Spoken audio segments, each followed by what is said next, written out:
Hello everyone. Hello, thank you so much for tuning in on this very warm evening for our live Q&A on Cleft and physical wellbeing.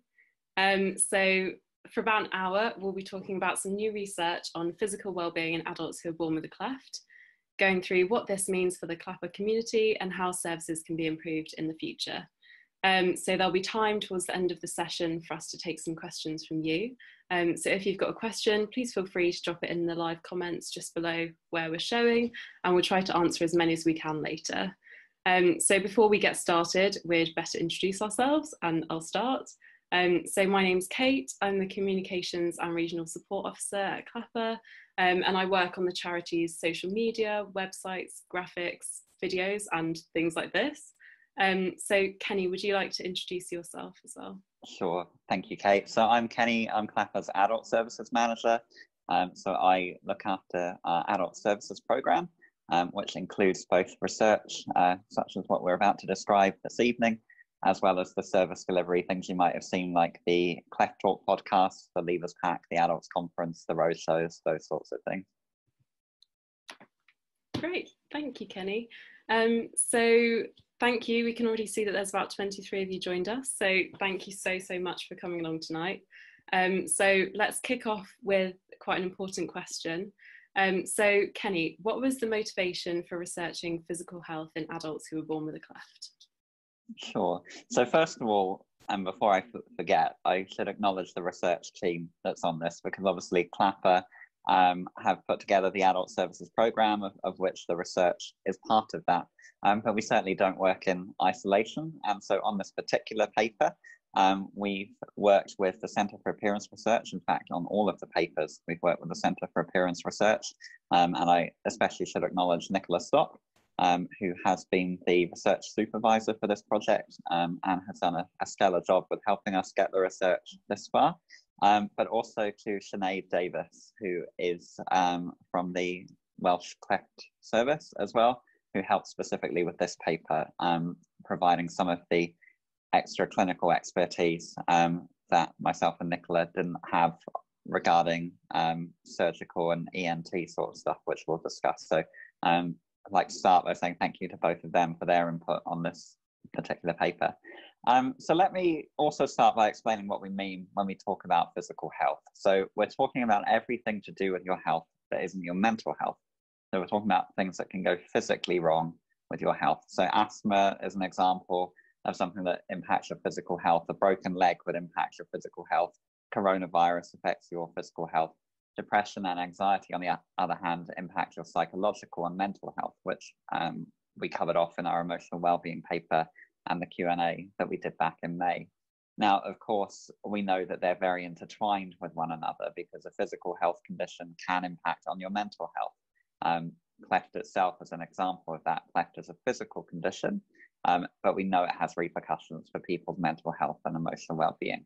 And similarly, mental health can impact on your physical health. So if you're clinically depressed to the point where you can't get out of bed, then that lack of exercise will also impact on your physical health. So they're very intimately intertwined.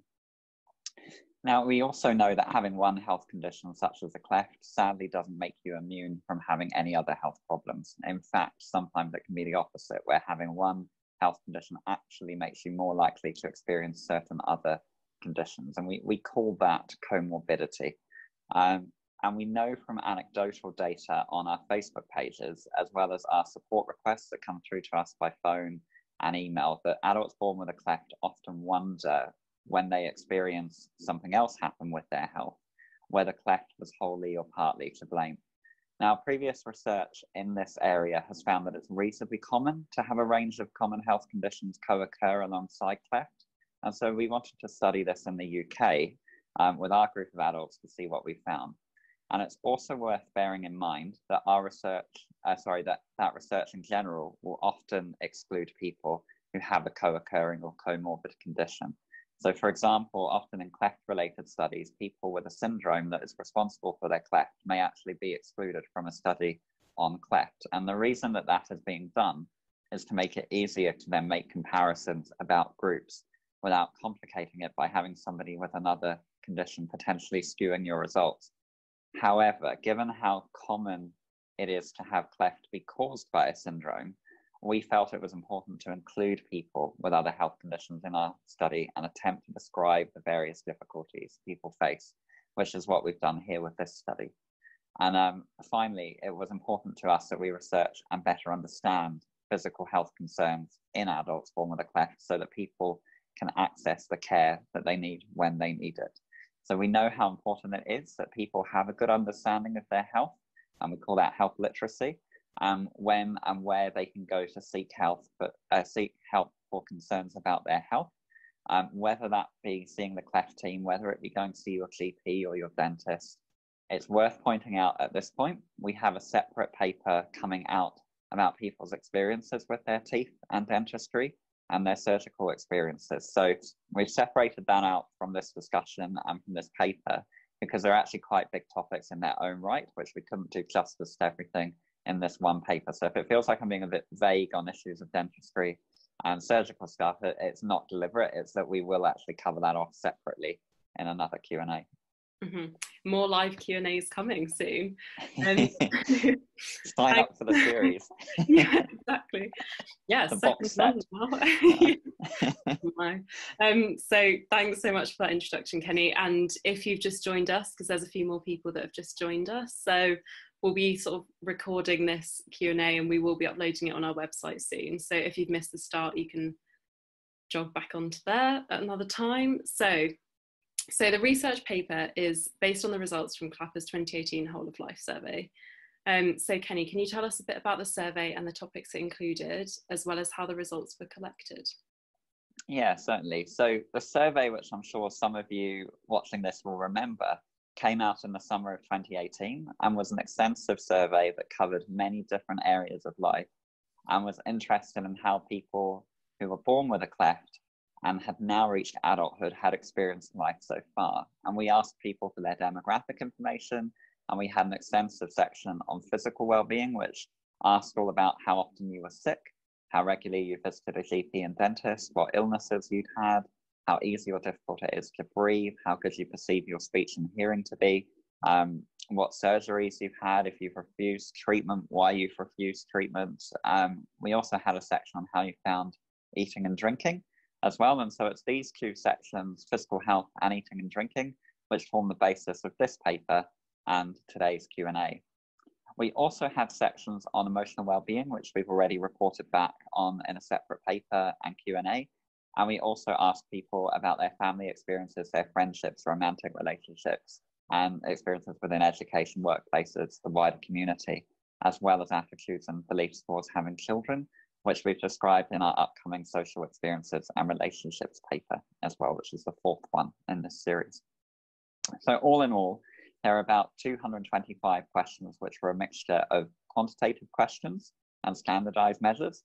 And so they're questions where we give you a list of options to choose from, and you tell us which best applies to you.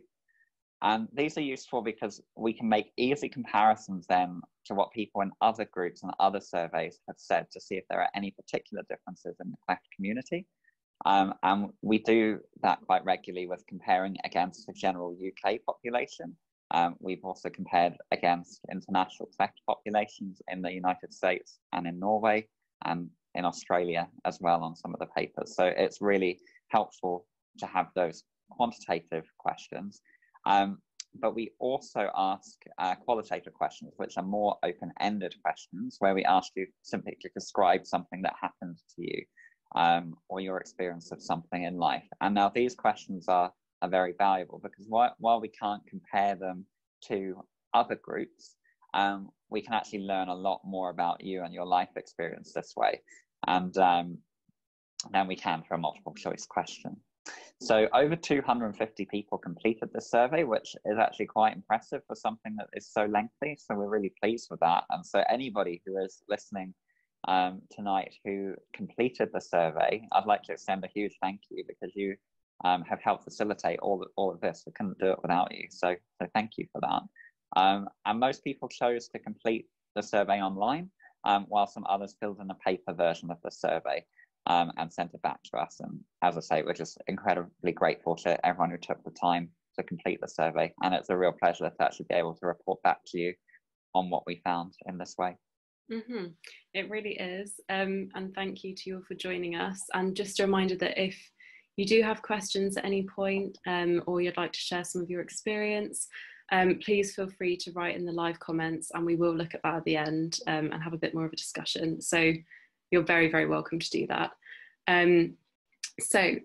Kenny, what are some ongoing health concerns that can be associated with cleft lip and or palate that came up in the survey results?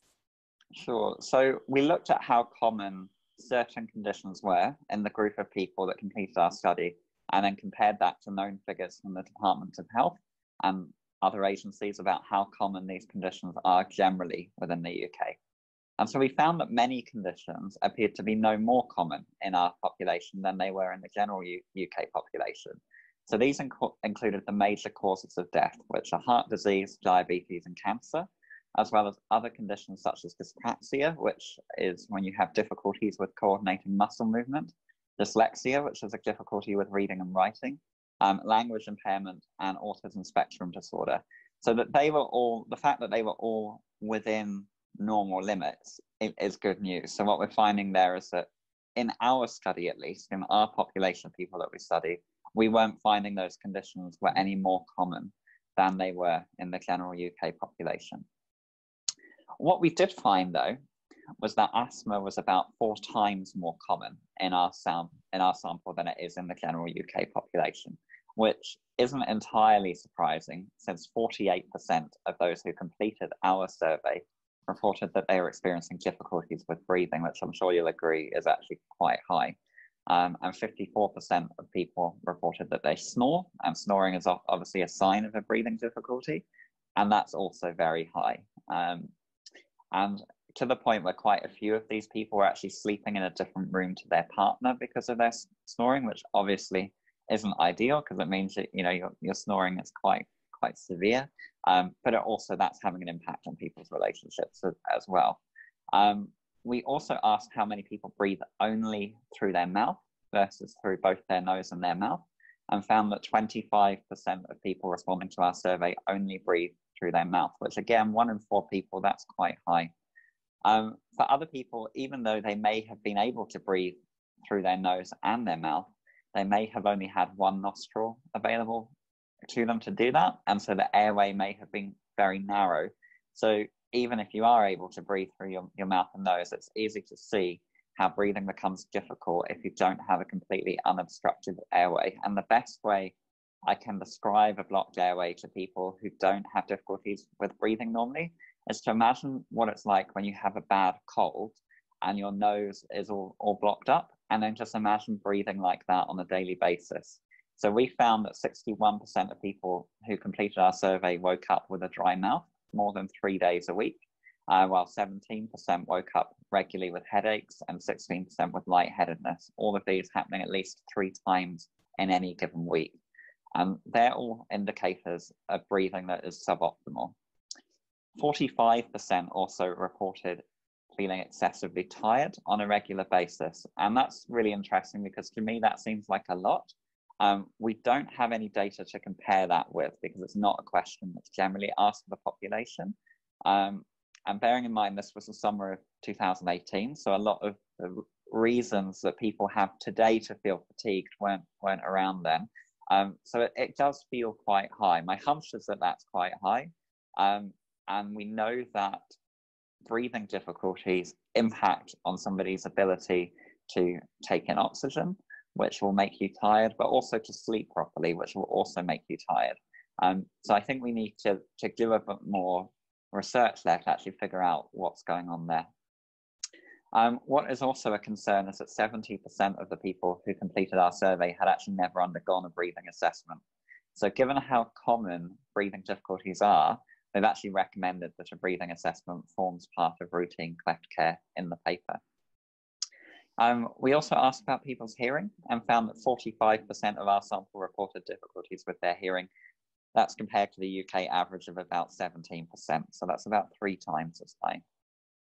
Now, we know that hearing problems are more common in children who are born with a cleft, So again, it's not entirely surprising that we would see that translate through to adulthood, and them also have a higher rate of hearing difficulties.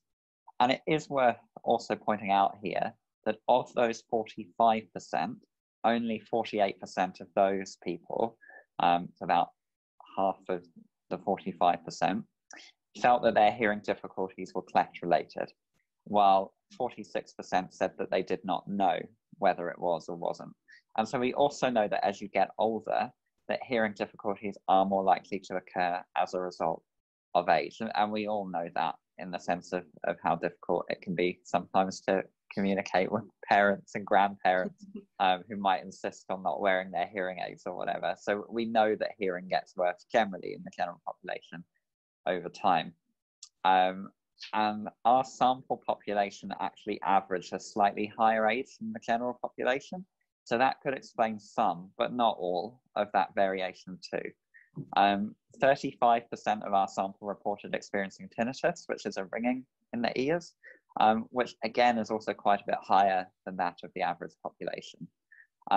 Interestingly, we compared our findings with regard to hearing with a Norwegian cleft population, and we still found that our proportion of people reporting hearing difficulties was higher. So that's really interesting, given that that's another cleft population and we're still scoring a bit higher.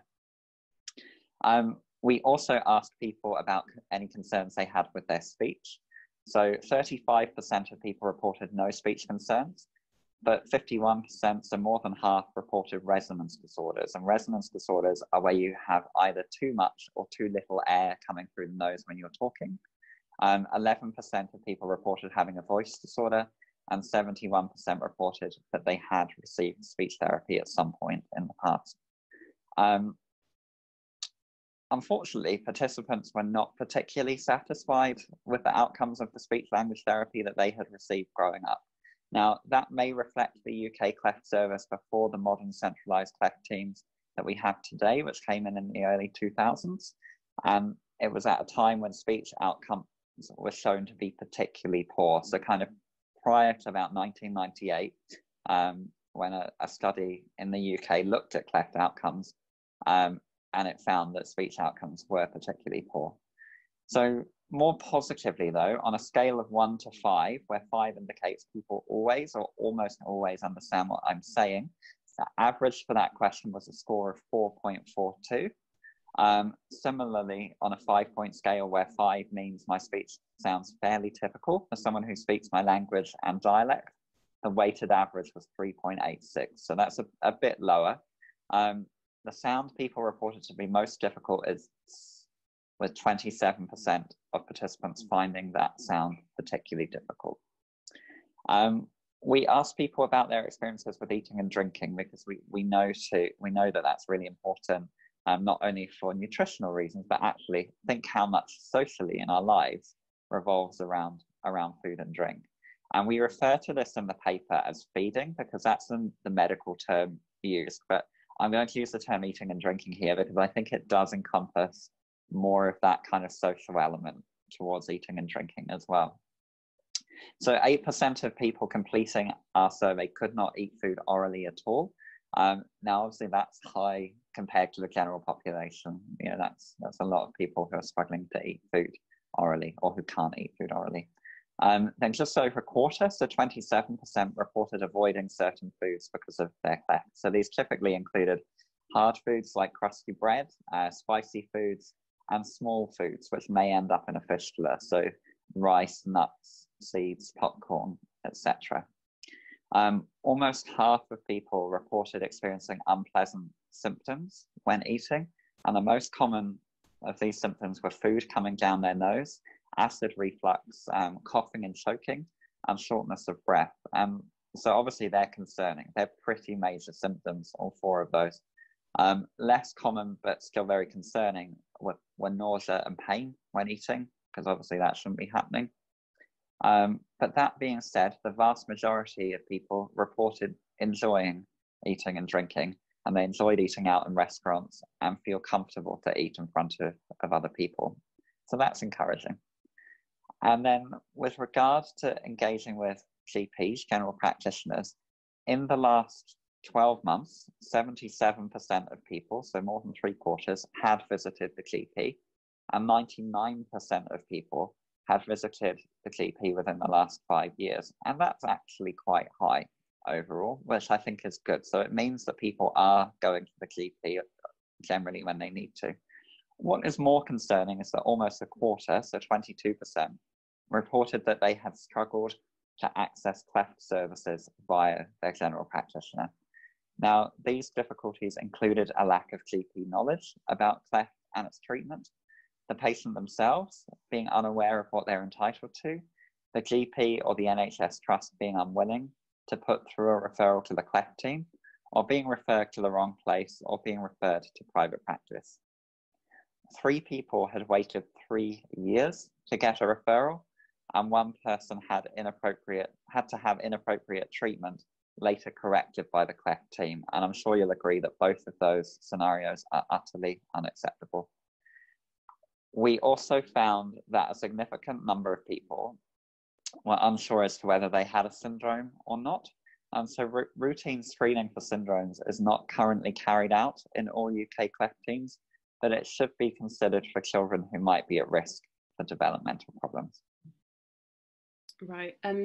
So with all of these results, you've kind of already mentioned that breathing issues could benefit from future research. So would you mind going into a bit more detail about that? Yeah, so breathing problems in adulthood have not been well explored in the context of Cleft, and the findings of our study certainly suggest that future research should target that area and do that quite specifically. There's been little research done into the long-term impact of having restricted or blocked airflow through the nose, and so we'd encourage any research that investigates that further as well. As we mentioned before, people with additional health conditions are often excluded from research, and we were deliberate in our efforts not to do that. And so we strongly encourage and welcome more researchers to look at the experiences of those who have conditions in addition to Cleft, as it's a missing part of the picture at the moment, if we're not including them. And of course, as robust as our study is, it too has limitations which can be addressed by future research. So first of all, people with isolated cleft palate were underrepresented in our study, as is so often the case. And we know that generally within CLAPper as well, that people with isolated cleft palate are underrepresented, despite the fact they actually make up more than half of all cleft cases. And sadly, we know that a sense of kind of what we describe as imposter syndrome can stop people with isolated cleft palate from engaging with us. And we did address that earlier in the year in an episode of Cleft Talk, which you can catch up with on demand. We hope to see more research which sees more people with isolated cleft palate giving their opinion, because it is really valuable and important. We also have to recognize, of course, that this was a long survey, and therefore not all participants answered all of the questions. We also had far fewer men than women complete our survey, which, while that is quite typical of this type of research, it's obviously still disappointing to us. We would have liked to see a bit more balance there. We also would be interested to learn more about the experiences of people who are currently living in the UK but have most of their treatment elsewhere. And similarly, similar studies undertaken in other countries would provide a useful comparison to measure the impact of cultural differences and any differences that may exist in the healthcare model, because we obviously know that state-funded care through the NHS is a wonderful thing, but actually a lot of countries don't adopt that as their healthcare model. So for example, the United States has a very different healthcare model. So it's also a little bit naive of us to think that what we're recommending in the UK necessarily applies in whole to other places like the United States. But that being said, there are definitely some learnings that seem to apply regardless of geographic location. Okay, thank you. So circling back to this paper, this research has also shown that some adults were unaware that they were entitled to specialist treatment on the NHS. So others who did try to access specialist services through their GP or dentist experienced difficulties. And as we've already said earlier, this was the case for around 22% of adults who took the survey.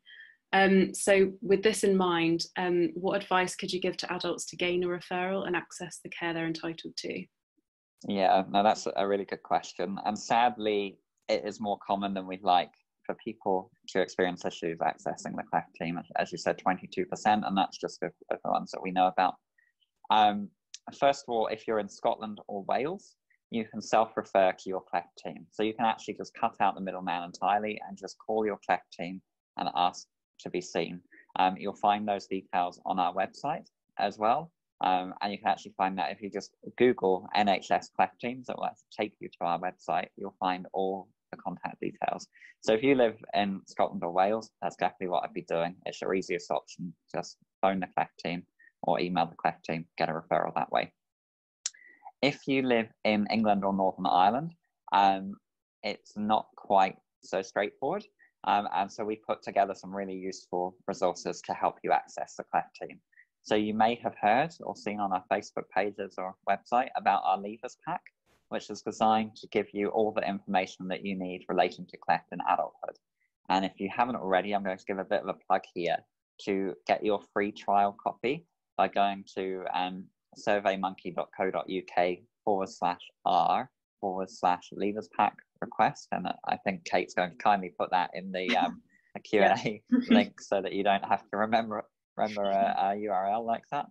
And in there, you'll find a couple of useful things. So first of all is our frequently asked questions booklet, which explains all the things that you should go back to the Cleft team for versus going to see your GP or regular dentist, because that's one of the things that people struggle with is what's a GP issue, what's a dentist issue, and what's a Cleft team issue. Spoiler alert, if in doubt, talk to your Cleft team and they will help you figure that one out. You'll also find a referral pathway flowchart in there, which shows you how to access the Cleft team and what to do if you get stuck along the way. And finally, there's also a letter which you can take to your GP or dentist, which explains very simply exactly what they have to do to help you get a referral. And the feedback we've had from people who I've given that to use has been that that's actually been the GP or the dentist has also found it very helpful. Because it points them to exactly where in the NHS service specification they need to look to know exactly what to do. And because obviously from a GP's perspective, they're seeing hundreds of different conditions. You may well be the only Cleft patient that they see. So if you can walk in there with that letter that says, hey, here's exactly what we need you to do. Here's where you need to go to do it. They actually really welcome that. So don't be afraid to take that into the GP or to your dentist. Your Cleft team will also help. So if you're having no luck with the GP, regardless of where you are in the UK, talk to your Cleft team and they can help. And of course, if you have any problems, we're always here to help too. And it is something I help with fairly regularly. So please do get in touch and email us at adults@clapper.com. Yeah, absolutely. And thank you to all of you who are sharing questions and comments on this live video. We'll get to those very shortly. But for now, another question from me. So how can this paper be a useful tool for health practitioners to improve care for adults born with a cleft lip and or palate? Sure. So this paper provides a good overview for clinicians of some of the larger physical health issues faced by adults who are born with a cleft and provides that awareness. It also outlines some of the difficulties that people have with referrals in a bit more detail than I've been able to go into here, which is valuable for GPs to be aware of. One of our other papers will have much more in the way of specific recommendations and implications for general dentists. So we'll discuss that one in a separate Q&A. But I think we've also made, as I was saying before, a really strong case for breathing assessment to be included in cleft care. And I do hope that that is heeded and that we do more research into that to see whether that really would be warranted. And of course, for greater recognition of the ongoing hearing, speech, and eating and drinking difficulties that clinicians should be attentive of, and the need to provide support around those at any age. Right, thank you. And you mentioned breathing difficulties earlier in this session. So there's actually a really relevant question that we should probably touch on here. So with COVID-19 government requirements stating to wear a mask or a face covering, are adults able to get an exception because they were born with a cleft? Now that's a really good question and a really topical one. So first of all, it's actually worth pointing out what masks do in the COVID-19 response. So the World Health Organization has been quite clear in this and stated that masks help reduce the spread of community transmission of COVID-19. Now, currently in the UK, and especially so in England, community transmission of COVID-19 is very high. And so the masking protocol that the government has implemented lowers that risk. Now, a mask isn't designed to protect you, but you wearing your mask protects others from your germs. So it kind of needs everybody to do it, or as many people to do it as possible, so that everyone is protected. Now, it's worth pointing out, masks are uncomfortable for everybody. They're hot, they're itchy, they get damp, they make it harder to speak. Whether you have a cleft or not, they just make things a little bit more difficult. So for everyone, it makes it feel as well like it's harder to breathe. And I think this has been quite a concern of our community, is this perception that when they wear a mask, that it feels like it's now harder to breathe.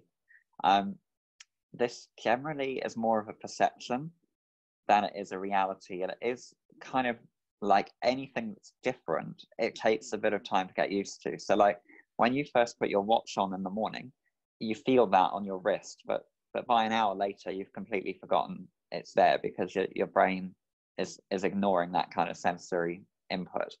So a mask is a little bit similar. It's something you haven't done your whole life for most people, and now you're having to do it. And so it is uncomfortable, it feels different, and it feels strange. So my advice here is you shouldn't be trying to seek an exception for the mask rule just because you find it uncomfortable. If you genuinely are finding it very difficult to breathe with a mask, then you actually need to go and talk to your GP or Cleft team about your breathing difficulties. And I say that because if it's so bad that you can't breathe with a mask on, that's not normal, and that's something that needs medical attention. And so if you've not, we were saying 70% of people haven't had a breathing assessment. So if you're finding it's actually genuinely hard to breathe with a mask, please go and see someone about that.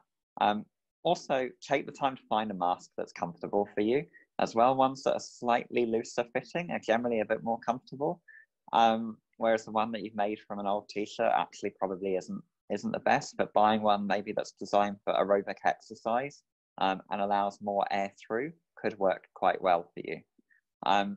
Remember as well, if you're struggling to breathe with a mask on, you are likely to be in the group that is more vulnerable to becoming seriously unwell with COVID-19. So it's important not to be flippant about mask use. And I know for me personally, I'd rather wear a mask and be a bit uncomfortable, hot and itchy, than to get COVID-19 and be finding it very difficult to breathe. But as I say, do go and talk to your Cleft team or your GP if you have particular concerns about this and are wanting to do something that isn't in line with the government advice, which is very clear, which is to wear a mask. Okay, definitely. Thank you for explaining that. So now we'll look at some questions sent in by members of the Clapper community. So last week, if you're watching this now, you may have seen we shared a graphic with sort of a roundup of some of the results that we've discussed here tonight. And we received the following question on Instagram. So someone asked, have the results of this survey been shared and highlighted with Healthwatch England? As the national independent watchdog for all NHS services in England, they would be ideal to work alongside Clapper in order to make sure that heads of services mentioned in the report read the results, and they can then work with those delivering our services to make changes where they are recommended by service users. So might you be able to shed some light on that, Kenny? Yeah, and that's a really good observation and a really good question from one of the community there. So let me kind of start by explaining what happens next from here. So the paper only hit the journal on the 31st of July. So you're getting this pretty hot off the press at the moment, which is great and was important to us. So we share it back with the community first. Cleft teams will also be able to access this information through the journal. And we're very fortunate in the UK that we have really good relationships with Cleft teams, and they will help us to take this forward as well, particularly with some concerns that may be around things such as the breathing or whatever. The specific concerns about GPs are obviously a major one, and does form part of our kind of whole of UK response that we need to do going forward. And Health Watch England is certainly a part of that, but it's not the only part of that, because we recognise they're only dealing with England, and we've got 4 countries and 4 slightly different healthcare systems to work with.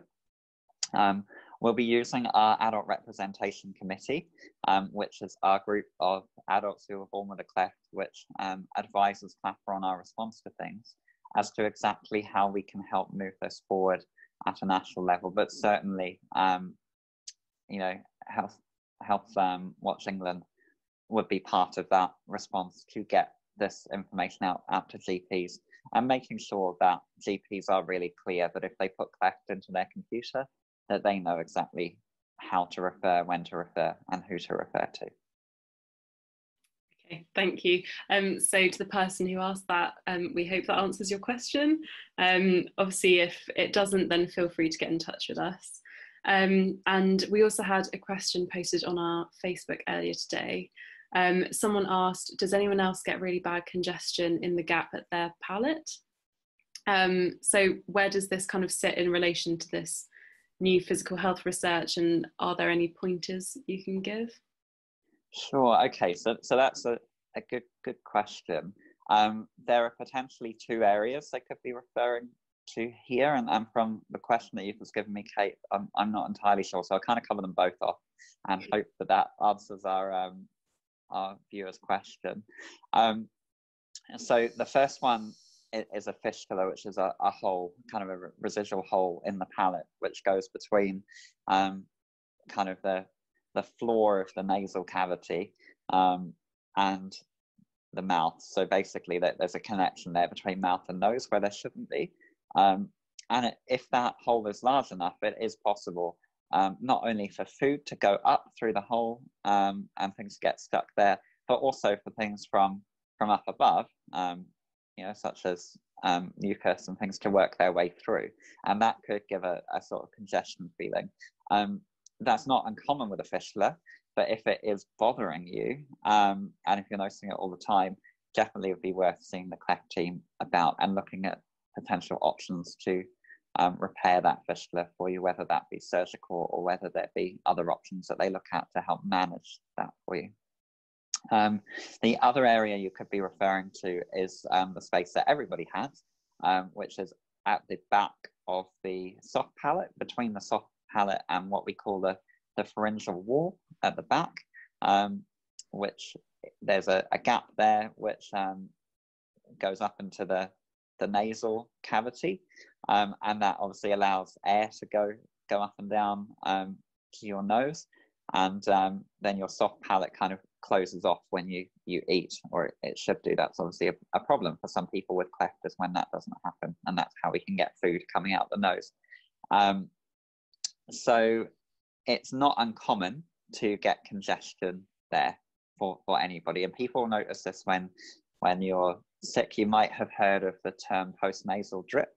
That's what's happening there, is that basically mucus from the nasal cavity, the nose area, is finding the nearest outlet to it. And so obviously that happens in 2 ways. It's how you get snot coming down out of your nostrils and out of your nose when you're sick. But you'll also notice quite often, particularly at night when you're lying down, that runs down the back of your throat as well. That's quite normal in a cold. If you've got a blocked airway generally, as we know that some people with cleft do, then you may be finding a lot of nasal congestion is working its way down the back of the throat all of the time. It's not so much a problem in terms of, medically, it doesn't generally pose an issue for people, but it is a nuisance, and it can be annoying. And there are things that you can do around that. So again, like anything, I can't give you specific medical advice. You need to go and see your cleft team. But there are options like things like Flixenase, which is a nasal decongestant that they may be able to recommend for you, that may help alleviate that symptom. And there are other things like that can be done to alleviate the symptoms, but it's also worth them looking at if there's anything they can do to actually resolve the problem that's causing it in the first place, and that may be looking at surgery or other options. So yeah, go and talk to the Cleft team would be my advice, but also probably not something to get immediately worried about either. Okay, brilliant. So again, we hope that answers your question. And if you are watching this and you've got a question about anything we've already talked about, then please feel free to ask. So I'm going to try and have a look at some of the comments from the live Facebook feed now. So we've got a question from Rita. She wants to know how to get referred to the Cleft team. So I guess we've kind of already covered that, but maybe could you just sort of reiterate the process? Yeah, I can recap that. So to get referred to the Cleft team, so as I was saying before, Scotland or Wales, you can refer yourself to the Cleft team. So you can do this by going onto our website and looking up NHS Cleft teams. You'll find all the contact details there. As I was saying before, you can also Google NHS Cleft teams. You'll find all the information on our website through there for all Cleft teams across the UK. If you are in England or Northern Ireland, generally the process is you need to go and see your GP or your dentist and ask them to make a referral to the Cleft team. It helps, as I was saying, to go armed with the letter that we're recommending from the Leavers Pack. And as I say, just email us, adults@clapper.com. I can provide you with an electronic copy of that you can print out and take with you, or you can show it to them on your phone, whatever. But also go knowing the Cleft team that you should be being referred to from the Cleft team, and it's from our website, and it's generally going to be whichever one's closest to you. So make sure that they're not referring you to a different hospital. If it's not one of the Cleft teams listed on our website, and I can't be clear about this, they're referring you to the wrong place, and that happens a lot. And it generally will happen in NHS trusts where they don't have a Cleft team. So they will send you to the nearest hospital that has an ENT surgeon, plastic surgeon, or maxillofacial department. While that's appropriate for some things, that's not appropriate for Cleft. So you need to make sure, and just feel free to double check with the GP exactly where they're sending you to go, and make sure it matches the information on our website as to NHS Cleft teams. And if they're not sending you there, just show them the website and explain to them. And you know, the vast majority of the time, GPs are enlightened by that, and it's simply that they just didn't know, and they want to get you to the right place first time. Okay, so hopefully that answers the question. So we've got some questions from Gemma. Let me just see. About her son's surgery. Let me read this out for you. So Gemma's son was diagnosed as soon as he was born with a soft cleft palate. And from the day he was born, we were advised his operation would be around 8 months, but definitely before 12 months. This was cancelled in May, and we're now being told his operation will be near his 2nd birthday. Any advice how we can get this done sooner? So she says, on the Clapper website, it mentions that operations following corona should be done before 13 months. Would you recommend going private? If so, do you have an idea of how much this would cost? There's a few different questions within that one. Sure, I'll do my best to address that. Obviously, coronavirus is a very new issue that the world is struggling to grapple with. And obviously, as an inevitable result of that, treatments for other conditions, as we're seeing here, have been postponed and delayed. And that is unfortunate, but in many ways unavoidable. So to try and address this specific concern, so the general treatment pathway for palate repair is for that to happen somewhere around kind of the 8 to 13, 15 month mark. And there are some reasons for that, in terms of things like, you know, doing it ahead of speech development and things like that make it a benefit to do it around that sort of time. That being said, international research, because we know there are some other countries, such as Sri Lanka and places like that, where they don't receive the level of cleft treatment that we do at an early age, and therefore it's often palate repairs are happening at kind of age 14 years old and that sort of thing. And what we find there in terms of the success of the palate repair, the evidence would suggest there's no disadvantage from leaving it that long. Obviously, in Western society, the idea that we would leave something untreated for that length of time is unacceptable to us, and nobody's suggesting for a minute it'll be anything like that length of time. You know, I think around about the second birthday would probably be the absolute upper limit. And the reason for that will be, they will be thinking that at 2 years old, there's still time to do the repair before the bulk of speech development has started. So I would personally not recommend going private for a couple of reasons. One, I don't think you're going to find the expertise in private practice. In the UK, the expertise in dealing with cleft is within the NHS cleft teams. And particularly for primary repairs, such as lip repair and palate repair, I think it would be ill-advised to go private on that, because you just are unlikely to get the level of expertise and follow-up care that you need. And the cleft team would tell you the same thing on that. They would be recommending you stick with the cleft team. Obviously, I can totally understand your concern about the delay and the length of time, particularly when you've been told one thing and kind of psyching yourself up around that time frame. And there is a lot of auditing happening to make sure that things don't fall entirely off the radar, and there is a lot of pushing to try and make sure that the cleft repairs happen as early as they can in this current situation. But I would suggest that as long as they are doing things before about the age of 2 years old, the long-term impact of that should be minimal.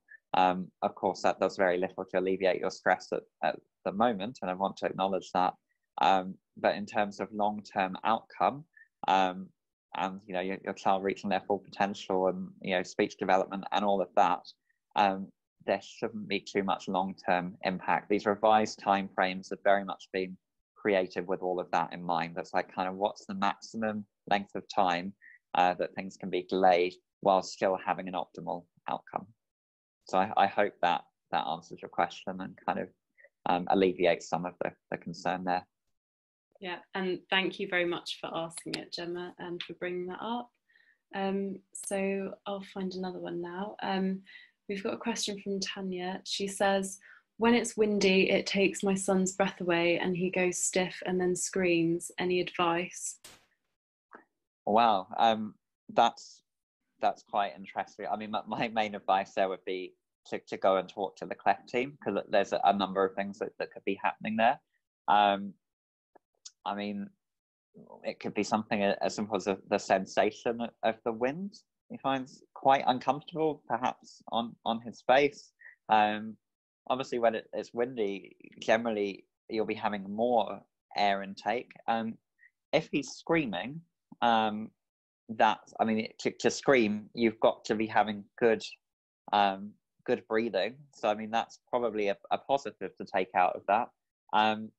But if it's quite specific to that scenario and the going stiff, I would talk to either the GP or the cleft team about that, because I'm sorry that there's no specific advice I could give on this forum to alleviate those specific concerns.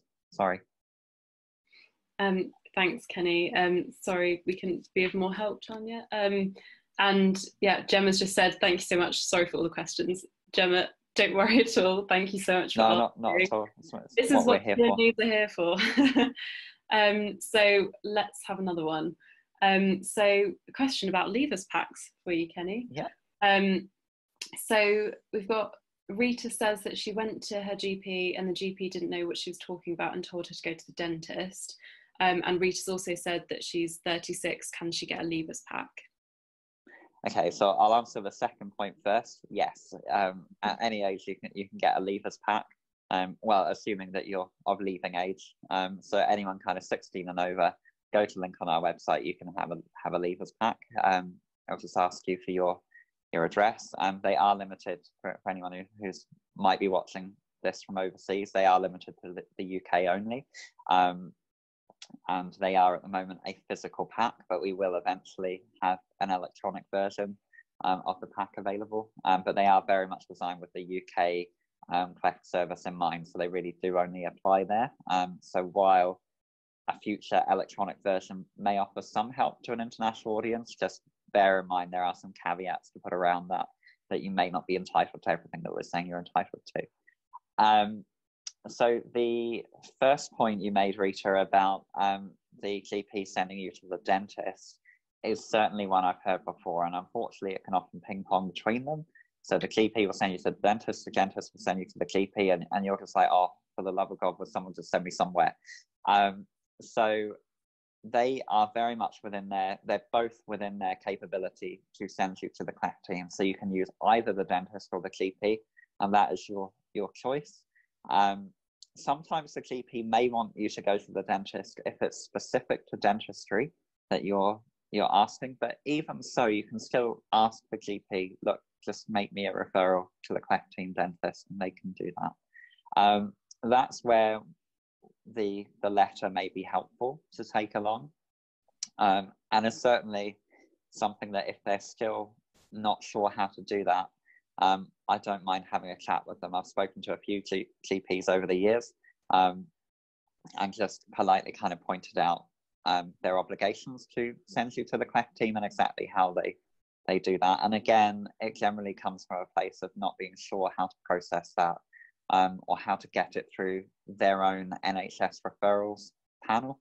And so it's certainly something both we and the Cleft team can help with.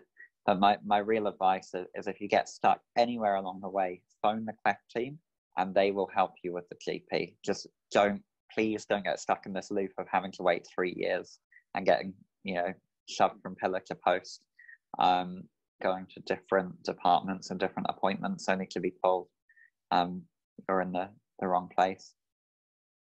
Yeah, so hopefully that answers your questions, Rita. So we've got another one for you, Kenny. Jenny says that she suffers from sinus headaches before and or after a cold. She also says that in recent years, and she's 32, she finds that her hearing is impaired for up to 3 weeks after. This makes her job as a teacher very difficult, and like most people with a cleft, she has to defend taking longer to recover from an ordinary cold. Is there documentation anywhere which explains this to employers and also GPs who can often seem baffled? That's a really interesting question. That is, and I think it's a really good question, Jenny, and it's getting into kind of the, what we were saying right at the start of how physical health impacts on other areas of life as well, and that general lack of understanding perhaps from employers and your GP, by the sounds of things, who doesn't fully understand. I mean, the impacts on sinuses with cleft are well understood by the cleft team. We know that certain elements of cleft can impact on sinuses, certain cleft treatment can impact on sinuses and that sort of thing. I would recommend getting some support from the cleft team on this. Kind of 2 reasons, really. One, to look at if there's anything that can be done about the fact that you are having kind of these prolonged sinus infections for weeks after a cold, particularly when it's impacting on your hearing as well, because there may potentially be something that can be done there, whether that be some sort of surgical treatment to address the sinuses, or again, things like a decongestant. I struggle with that word, decongestant, that we were mentioning earlier, maybe another option just to, it's not going to solve the problem, but it may speed up the recovery time and help you manage those symptoms. I would also ask them to give you some documentation that you can use with your employer as well, that explains why this is a bit different for you. Because that would be frustrating to not only be having to manage the your symptoms, but also an employer who's not quite understanding why you're needing the time off. Mm-hmm. Yeah, thank you, Kenny. So hopefully that helps. And Tanya, who you answered a question from shortly before this, her son was the one, let me just get this right, when it's windy, his breath gets taken away. She's just said he's currently 4 months old. What's the time limit on him having his first operation with his cleft lip part first? Okay, so generally, before COVID, that was done somewhere around kind of the 3 to 6-ish month mark, sometimes a bit later for other reasons. If people had particular health concerns, they may delay that by a bit, and it's quite safe to delay that, the cleft lip repair by a period of time. Again, it's something that obviously a cleft lip impacts on feeding. It doesn't impact so much on speech development. But obviously for, aesthetic reasons, it's something that gets repaired quite early on in life. I don't know what the new kind of time frame being suggested for cleft lip repair is at this stage. But I think it's probably fair to assume it will be somewhat delayed again because of coronavirus. But it would still be earlier than that of a palate repair. So if we were talking 2 years for palate repair, it'll be sooner than that. It's probably a question worth asking your Cleft team, because the other thing worth pointing out is at the moment, Cleft teams around the UK are doing things differently because they have to respond to coronavirus. So you've got some areas of the UK with very low numbers of coronavirus and are able to kind of be somewhat back to normal in terms of dealing with cleft care, whereas others are very much still in the thick of dealing with COVID-19, and so they'll be delayed for a bit longer. So sorry, it probably feels like a bit of a cop-out answer, but Tanya, if you can have that conversation with your cleft team and just ask them kind of to give you a bit of a time frame around that, and hopefully some reassurance as well that long term, these slight delays now are not going to impact on your son's overall health. Yeah, so hopefully that helps. And I also just want to bring up another point. So we had another comment on our Facebook post earlier. So someone said adults and teenagers definitely need more support with the self-image and self-esteem. So I guess that just sort of links back to how emotional well-being really intersects with physical well-being. And I don't know if there's anything you'd want to add on that, Kenny?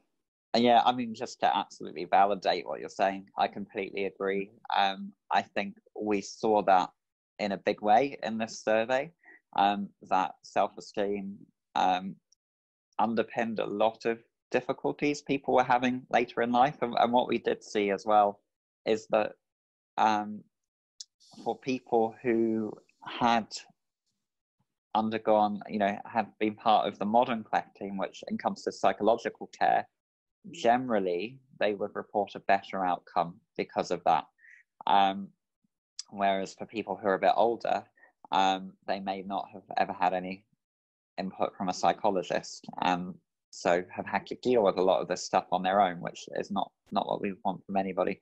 That being said, we acknowledge there's still a lot of work to do, and the adolescent years in particular are a difficult time for people as it is, without kind of the added complication of perceiving that you're different in some way. And so we will cover this, I imagine, a lot actually in our interpersonal relationships and social experiences paper, because we know that there's, just to give you a brief summary of kind of what to expect, is that, people report generally family relationships are good. Friend relationships are generally good. However, they take longer to establish, and people generally reported having a fewer number of close friends than perhaps some other people in their peer group. And then we know that things like romantic relationships, particularly in those teenage years, can be quite quite overwhelming, or just people lack the confidence in them. And so that's obviously something we want to address as well. The good news is, which I'll go into more in the kind of when we get to that paper, is that once they're in a relationship or in a friendship, they generally report a high level of satisfaction with those, with some exceptions, which I just don't have time to get into now, but we will cover it quite extensively in the interpersonal relationships paper. But I think that has identified a need to do some work in those kind of adolescent years, and things like, you know, our residential weekends that we've run in the past and we'll run in the future once COVID-19 is less of a thing. They are a really positive way of kind of getting that peer support and that lived experience from others.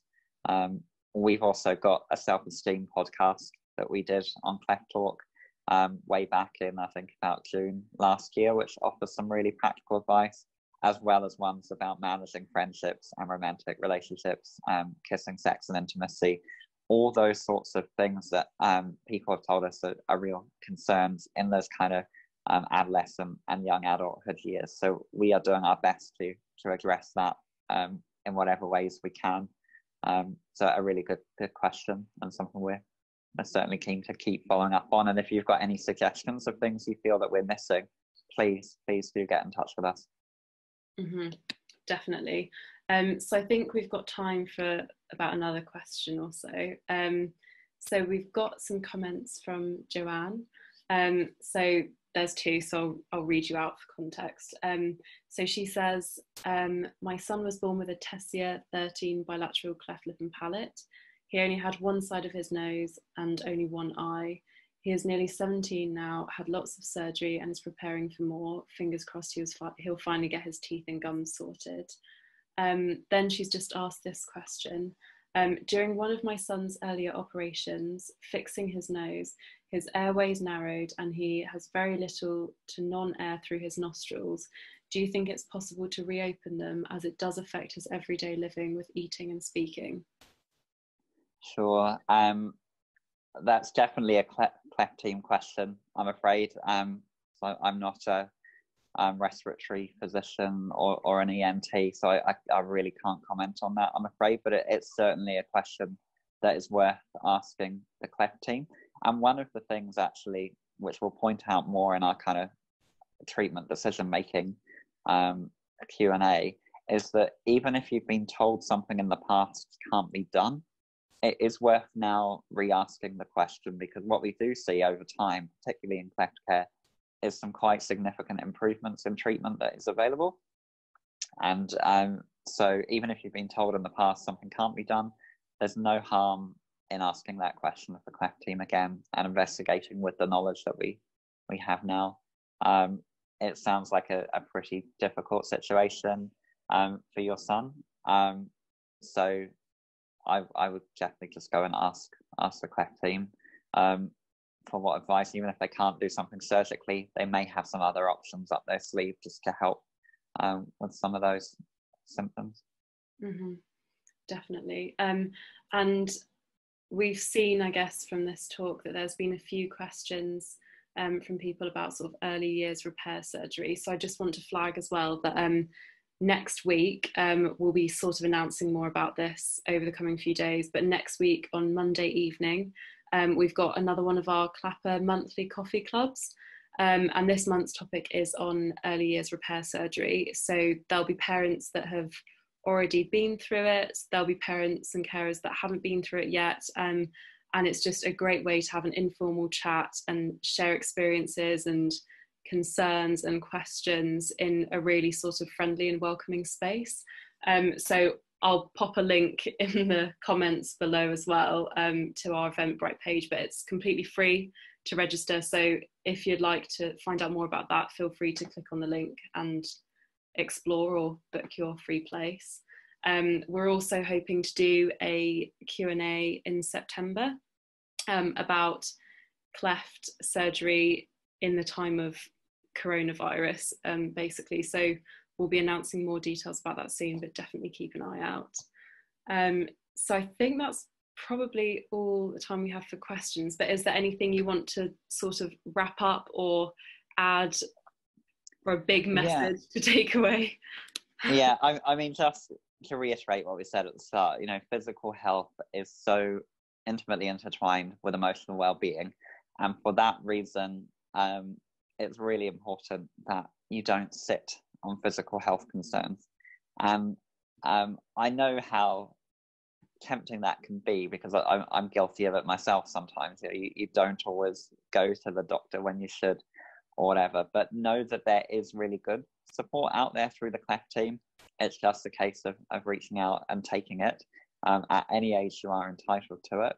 We are here to help navigate through any difficulties you might have with accessing a referral, and you won't regret reaching out. You can always go back for an assessment. You can always turn around and say no to any treatment that's being proposed, but I think it's nice to have the information available to you if you have a specific concern about what options may be available. Finally, I'd just like to wrap up by saying thank you for joining us. Thank you for all the brilliant questions as well that you guys have sent in. And I hope I've done my best to answer those, but if you've got any specific questions you'd like following up on, please feel free to email me, adults@clapper.com. I'll do my best to help, and if I can't answer it, I'll forward it on. And just again to acknowledge the research team that have supported myself with this. So that's Nicholas Knock at the Centre for Appearance Research and Sinead Davis at the Welsh Cleft Service in Swansea as well. Great, thank you, Kenny. And you'll be able to access this Q&A on our Facebook page for quite a lot longer if you want to catch up or re-listen to parts. We'll also be getting it on our website soon, the recording, so you can watch it back there, and probably like a transcription as well. So if you know anyone that isn't on Facebook and would like to watch it as well, you'll be able to access it there. So again, I just want to repeat what Kenny said and just say thank you so much for joining us. Things like this are only possible because you join us and come along and tune in, and we really like doing it. So thank you very much, and we'll see you, as Kenny said, for another part of the live Q&A series very soon, hopefully. So yeah. Thanks. Bye for now. Thank you very much. Bye everyone. Bye.